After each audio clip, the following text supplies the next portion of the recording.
Someone once said, you can't write the next chapter of your life if you keep rereading the last one.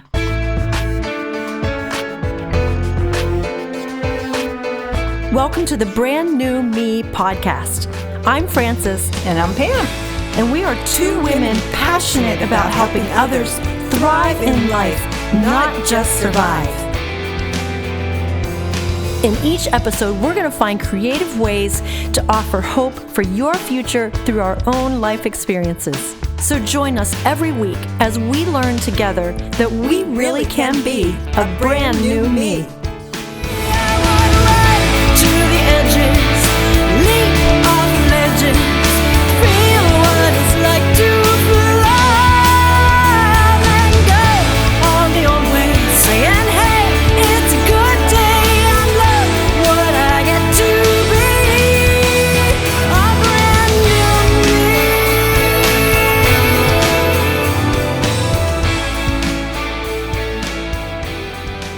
Welcome to episode number 5 of the Brand New Me podcast. I'm Frances Drost, and here's my co-host, Pam Fleming. Hi, everyone. It's great being back with you all. Let's talk about something. I hear there's some new members to your family. Yeah, we talked about kittens and how much I wish I had kittens. And since we did the last episode, I have 2 little darling kittens. Oh my word. I just love them so much. They're a big bundle of trouble, but they're really cute. And speaking of things that are going on in our lives, how's Dave? He had seizures.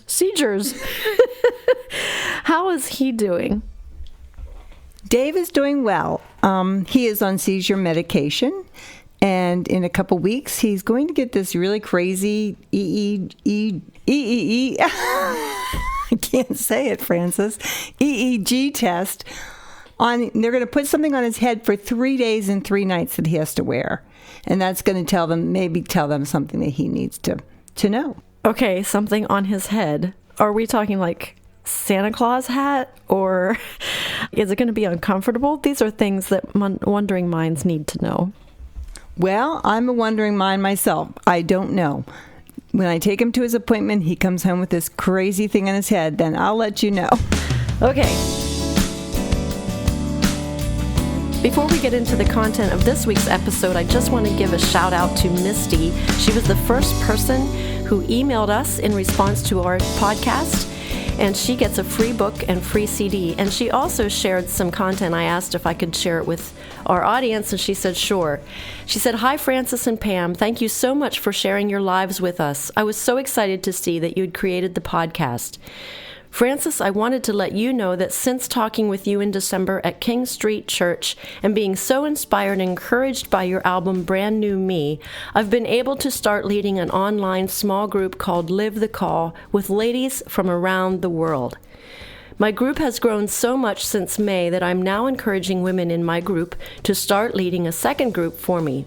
I'm past the fear that paralyzed me for years with the help of God and encouraging people like yourself. Thank you." So, thank you so much, Misty. And she goes on to tell us in another email that she used to be so afraid to even talk to people, let alone look them in the eye. And here she is leading this online group and encouraging others to do that. And so, you know, both Pam and I go out and minister in other places. I do concerts. Pam talks about suicide and tries to help people walk through that who have had that happen in their family or your circle of friends. And we have our individual thing going on that we do, but it's always nice to know that you've made a difference in the lives of the audiences where you go and speak. And so we really appreciate hearing from you. And by the way, if you'd like to book Pam to speak to your group about pushing through the experience of losing your spouse or losing a child, having cancer, she can speak to your group. And if you need a concert for something, some kind of musical, inspiring entertainment, I'm available for that. You can always contact us through our email, brandnewmepodcast@gmail.com. We'd love to hear from you.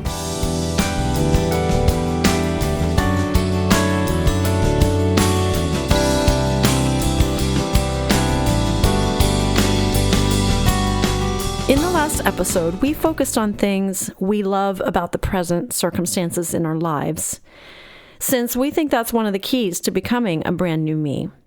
If you've experienced life change in a positive way, it's really important to find ways to keep that momentum going. And one of the best ways is to continually look for things in your current life that you love. We've talked about learning from the past, loving the present. Now let's talk a little bit about leaning into the future. Pam, you've been through the loss of a child, a bout with cancer, the suicide of your husband, and now you're remarried, which puts you in a new category of a blended family. Partly because you owned a dog and Dave owned a cat, so now even your pets have been forced to get along. So why don't you talk about how you lean into the future when so much has happened in your past? What kind of things help you lean into the future? Well, first of all, Frances, my life sounds a little bit like a really bad soap opera. But, it's amazing the things that God did in the midst of all of that. I love God for doing that. So, how do I lean into the future? I love Brene Brown's books. The Gifts of Imperfection is a great book. And she talks about cultivating our creativity. I get up in the morning, I have my coffee, and I go upstairs to my office and I say, okay, God, what do you want me to do today? Or I have a list of things. I like making lists. I think we've talked about that. I love doing planning. And so anything I get to plan, whether it's through my ministry or just through my household chores, I make lists of that. I've written a book, so there's things that I'm changing in that book. So I like to go through that and work on that and just plan. What am I going to do? What's my schedule look like for this month? Okay, so planning is something that feels creative to you. What other kinds of things do you end up creating? I love interior decorating. But the only thing is, Frances, when we bought our house a couple years ago, I had pictures hung on the wall before he even had the floors done or the furniture in. And I like to get things done. So my house is pretty well decorated. I need somebody else's house to decorate. But I will tell you, we are doing our bathroom over and we're waiting for new wallpaper to come. And I cannot wait to get my hands on it because it's going to look beautiful. I have seen your house, and it's obvious that you love to do interior decorating, and it is a form of creativity. So I can see how the planning and the decorating all work together. You are a gifted person, that's for sure. Thank you, Frances. Now, for you, Frances, because of your work, you seem like you're always intentional and always being creative. But for some people, it's not that easy and to actually find their creativity. Well, it might appear that it was easy for me to find my creativity and that I'm always creative. But I'll tell you, it's really taken me all my life, which is about 50 years, to figure out who I am and what I'm good at, really good at, which also includes what I love to create, because actually creating is one of my gifts, I think, in a different areas than some people, but for me it's music. So I've found it from experimenting with different things, just trying lots of different things.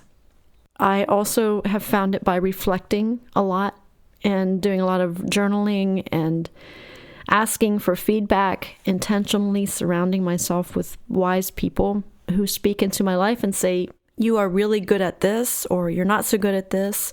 And even the things that I create, I'm always inviting people to speak into, and they kind of help steer me and say, you're really good at this aspect, you're not so good at this aspect. So in my opinion, you never stop learning. You just start cutting away what doesn't seem to fit. Does that make sense? Yes, that really does make sense. It's kind of trial and error, of course.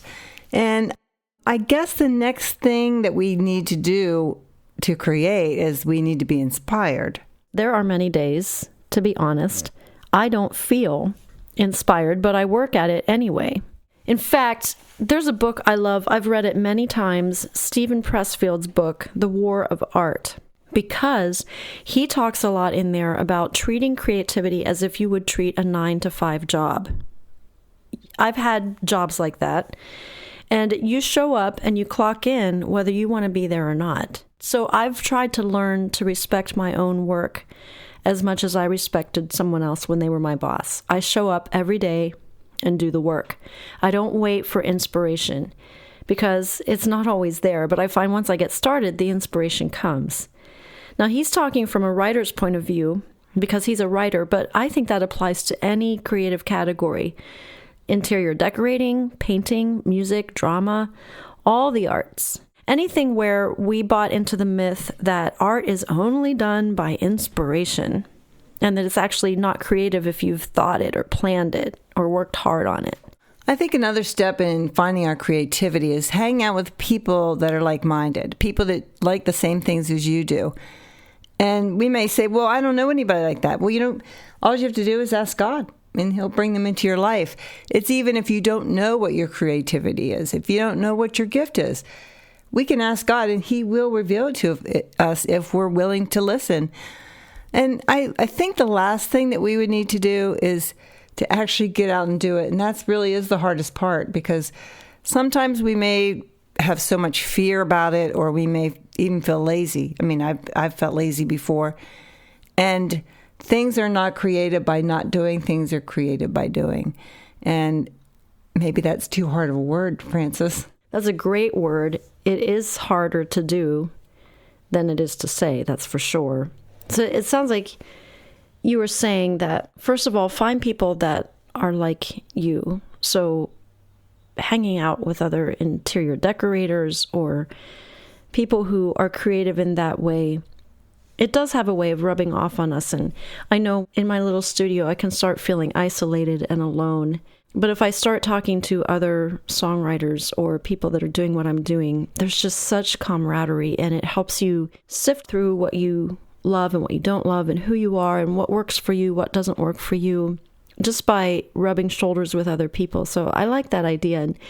And I do also believe in praying about things like that when you feel like you don't have anyone in your life that understands you, that you can get along with and hang out with. It does work to pray. And I know that when I think about how my life has developed, it's come through what I call divine appointments. And I know it's because I've prayed and asked the Lord to bring those to me. And it might take months, it might even take years, but definite pivot points in my ministry and life have been meeting people that I didn't plan on meeting or know I'd meet. Even the way we reconnected back at SCORE conference, I consider to be a God thing. Just at the right time you came back. But I'm kind of getting off track. But I just wanted to say, yeah, I love those points of praying, but also surrounding yourself with people that are creative in the ways that you are. And it can also work to hang around people who are just creative, but not in the way you are. I think creativity just breeds more creativity, even if they're not along the same lines.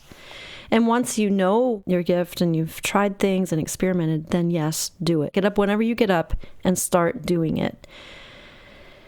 So we've talked about some ways to lean into the future.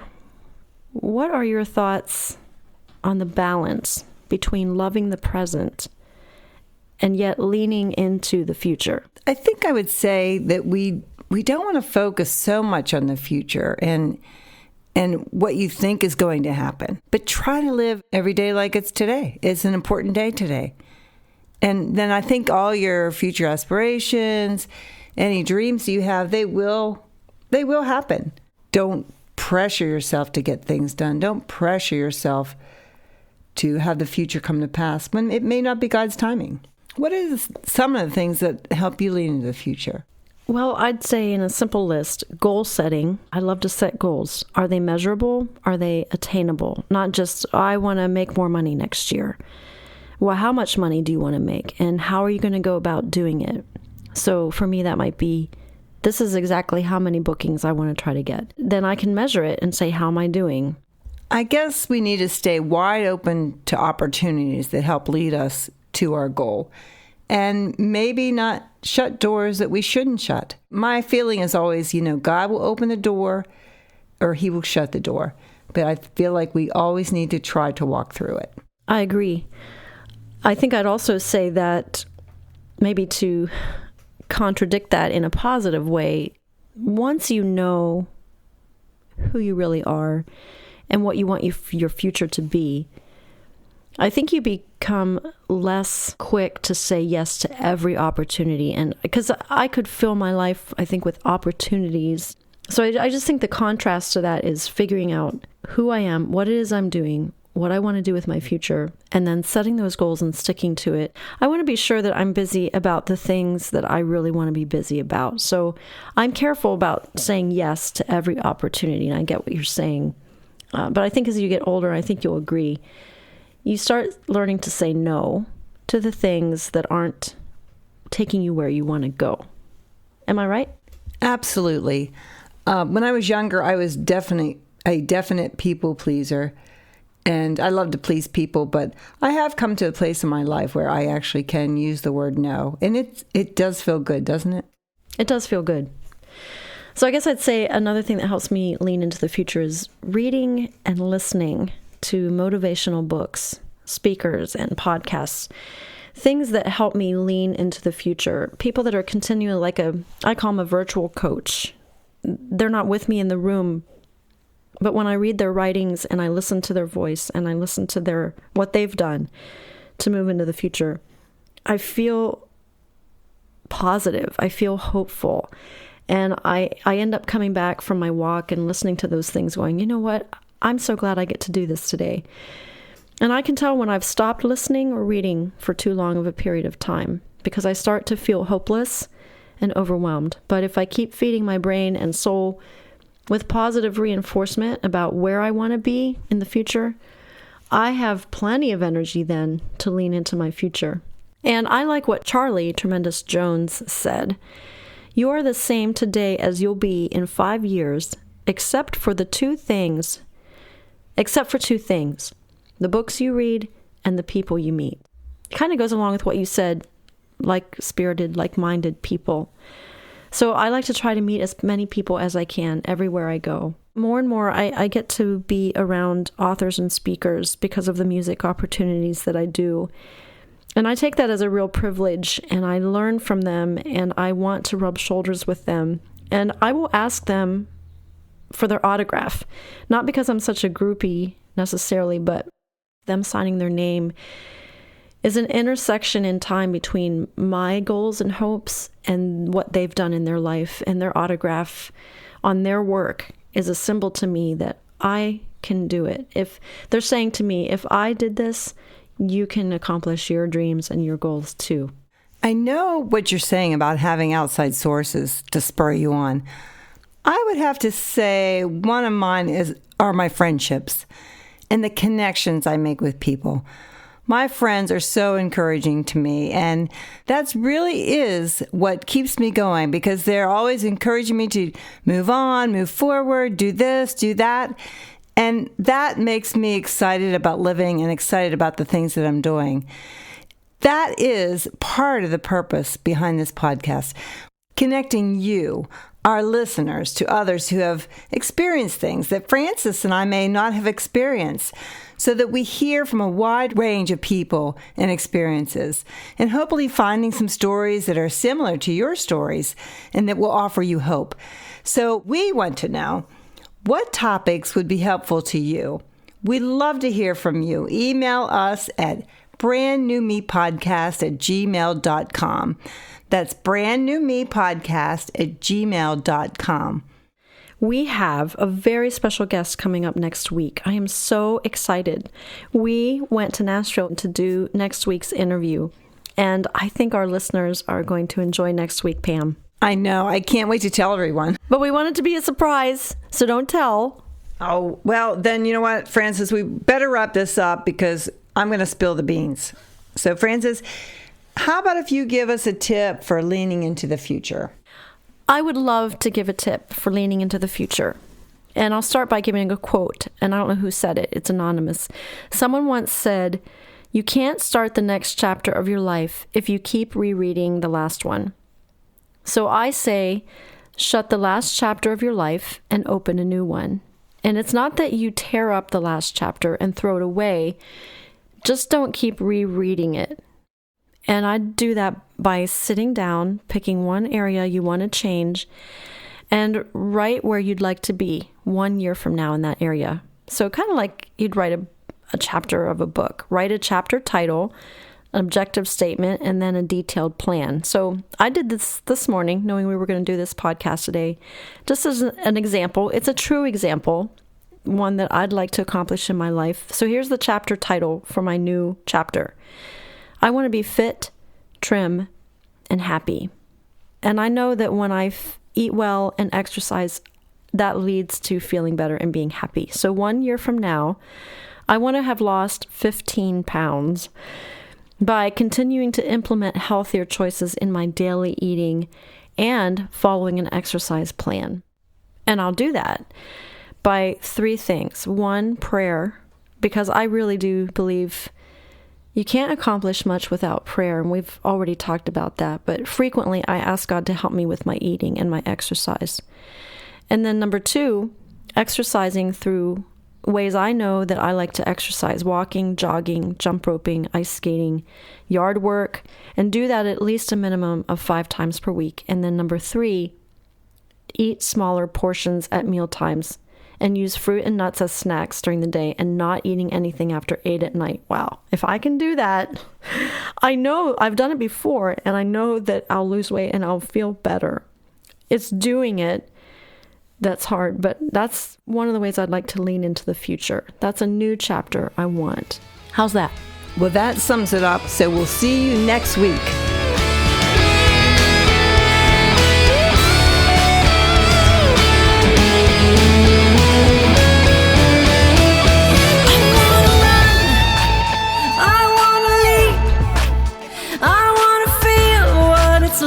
To fly, I'm